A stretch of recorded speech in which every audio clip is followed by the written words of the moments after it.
Hi guys, my name is Zillion. I'm a DJ from South Atlanta, and you guys are now watching Crown on SaraG TV. That's just how the world spins.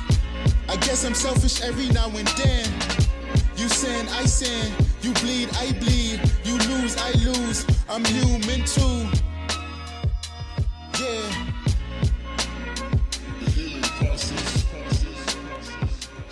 So, what is one relationship in your life you wish you could repair, improve, and why? I have to say you said just one. Man, I have to say like my father. Love my parents to death, especially love my father. We have like a lot of, tension going on currently and everything, but yeah, I love my parents. They brought us here on this earth, so it's like, of course, you would want to repair that. But yeah, that's like the main one I would want to repair. I could just, pew. Next question. What has been your best DJ experience and why? I had like a ton. I want to say like the best experience I had was throwing my own event for New Year's Eve. It was called Z-Rave, and I gotta say like, it was my own event, like I was throwing it, like, paid for the venue with my friends and everything. I honestly thought like 10 people were gonna show up, but literally like a solid 600 people showed up. The venue was like packed out to where like there was like madness outside on New Year's, and as soon as like 12 midnight hit, like it was just insane. Like the inside of the venue was going crazy. The outside was crazy. People were jumping on cars, breaking stuff. It was just crazy. It was crazy. That has to be like my best experience. Like I haven't seen such good energy, at one of my functions ever before, and it was amazing. I loved it. Throw that on the floor. Next question. What was difficult about your process of becoming a DJ? Honestly, just like coming to like New York, like I DJ'd, in Georgia, but it was not on some like, oh, I want to be a club DJ. I just want to be somewhere, as a DJ. It was just like, I'm just gonna do it, like make mixes. I did it to basically make mixes so I don't have to, be in the shower like changing my song every 5 seconds. I just did it so everything can mesh well and sound good. And so coming here to New York, it was almost like, like you're starting fresh, you're in the place where people come to make things happen for themselves. And it was just really difficult at first, but I stayed, true to myself. I was myself, and it worked out eventually. I met my manager, met many great friends, made many great connections, including Def Jam and everything. Shout out to Def Jam. And yeah, it was really difficult, but it all came through and it all worked out. That's it for that question. What was your childhood home like? Being in Atlanta, like we actually lived through probably like 5, 6 homes, but like the home that we're in now that we actually own, and even the land, we own everything. It's amazing. Like I really miss that place. I really, really miss it. Like beautiful place, like, it has a backyard, has a garage. Well, not even really a garage, it's like a, what do you call it? Almost like a hangout spot, basically. We have like a couch, little TV, a sauna, workout equipment, all of that. And yeah, I love that home to death. And I think, when I'm like done DJing in general and just like want to chill out, I think I would just move there again and just stay my ass there, to be honest, but yeah. Throw that on the floor. What's one unspoken rule in a friendship? I don't know. Be a friend. Like, don't be fake. I mean, it comes with the territory. Just don't be fake. Keep my business. If I tell you my business, keep it between me and you. That's actually one unspoken rule. It comes with the territory. If I tell you something, keep it between me and you. Your friend, your mom, nobody has to know but me and you. Unless I say, it's okay to tell them. But yeah. What is the most trouble you've ever gotten into? God, I got into some crazy trouble. Before. I want to say like the most trouble that I got into was, of course, like New Year's. I felt like I got into a lot of trouble, but I really didn't. But basically, like the party was actually that crazy to where like I remember I got off my set and my other, friend was about to DJ and everything, and I got off my set and like I was like walking around like the venue and everything, and like people were drunk out of their mind. Like they were either drunk off of something, like everybody, like I didn't see not one sober person in the room. And I remember I turned to the left and I saw my manager was drunk. I was like, oh hell nah. I gotta cut the party. It's over with. If my manager's drunk, then something's wrong. So I was like, everybody go home. I love you guys to death. And then the cops came like immediately. So like it all worked out. But it was like the owner basically like turned on the lights and like the place was torched. Like I remember like we got in there, like the walls were white, the walls were black, basically when the party was over. Like so much dirt on the floor and everything. And even like, the manager of that place was even off something. And I remember like everybody dispersed, and I walked to the manager. He was like in the middle of like the dance floor and everything. I was like, hey man, the cops are here, like what are we gonna do? He looked at me, he was like, yo, that was the most amazing party I've ever been to, yo. Like, you guys gotta do that again. Like whatever connection you guys need, like I got you. I'm like, okay, I appreciate it, but like the cops are here, what are we gonna do? And so he said, just go home. I'm gonna keep the security deposit because you guys, of course, torched the place and everything. And then I remember like days later, the guy hit me up again. He was like, yo, like there's tables broken, there's racks missing, people are, calling about their jackets, like, being missing. There's so much stuff broken in the venue, like we need extra money out of you. I was like, okay, I don't mind giving you guys extra money, but like, when I bought the venue, I didn't sign a contract, because I kept asking you guys for a contract. I gave you guys literally $3,000 and you guys did not give me a contract.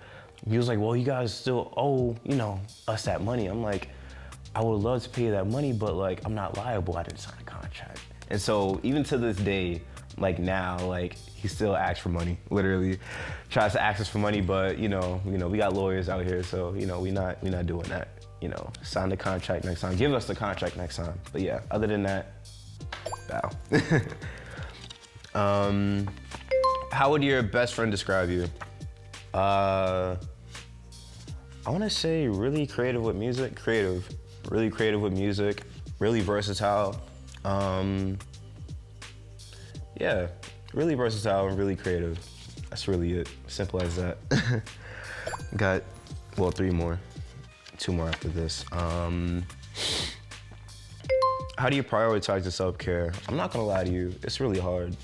Like this adult shit is pretty hard. I'm not gonna lie to you, this adult shit is really hard. It's hard for me to like take care of myself because money is, it's like a lot of money to take care of yourself. It's really expensive to take care of yourself sometimes. But nonetheless, of course, buy the normal sundries that you need. That's important. Buy deodorant. Take a shower every day. I take showers every day. I don't know about you guys, but I take showers every day. Brush your teeth.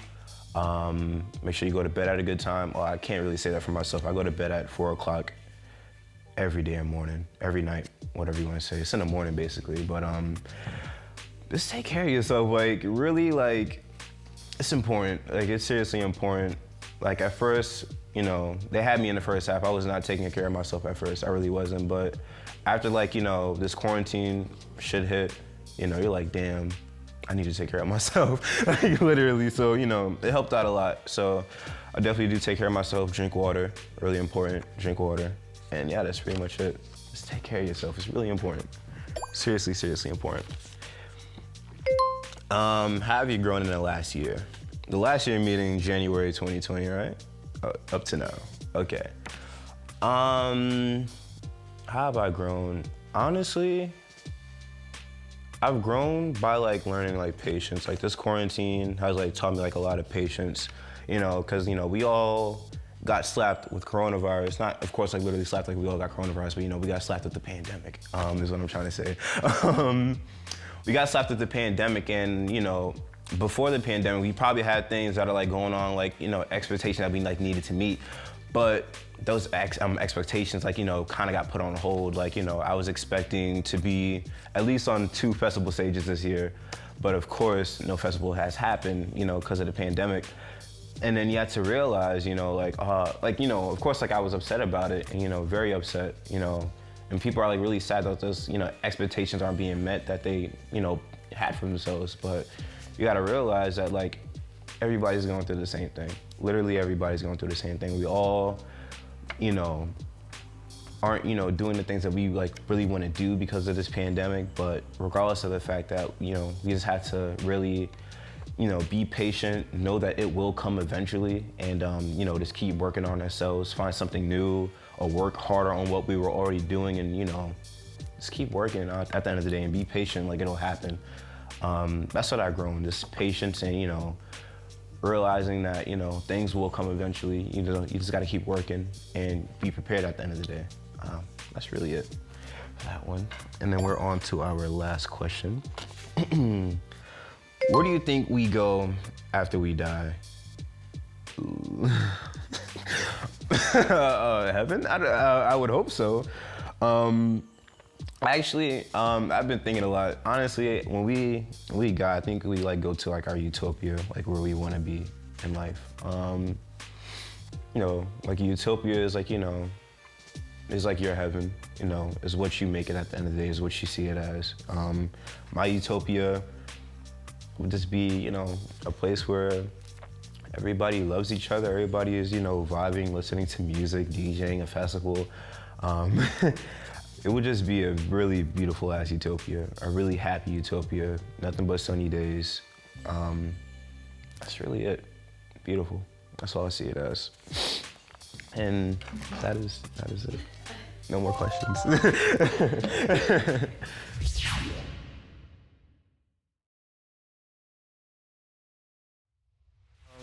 Basically, as of right now, I am basically still DJing, but I'm mostly producing at the moment. So every other month, I'm trying to like drop a beat tape because I am producing music on SP404, which is like a beat machine, which is, you know, helps me make lo-fi beats and whatnot. So, you know, every other month I want to drop a beat tape.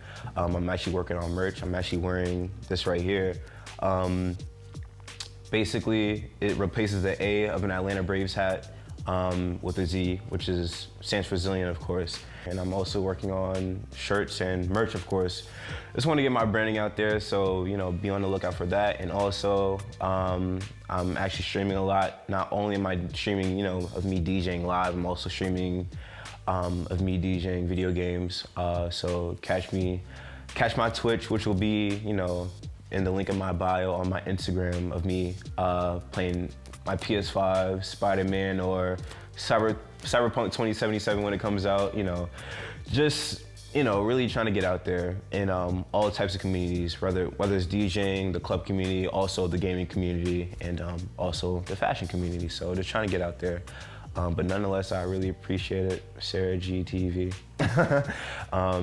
And thank you guys for watching. Thank you guys for watching. Follow me on Instagram. The link will probably be on the bottom of the screen or in the bio. And thank you guys for watching SaraG TV. Be sure to subscribe, like, follow Sarah Grace on Instagram, Twitter, if anything. And thank you guys so much for watching, and have a great day.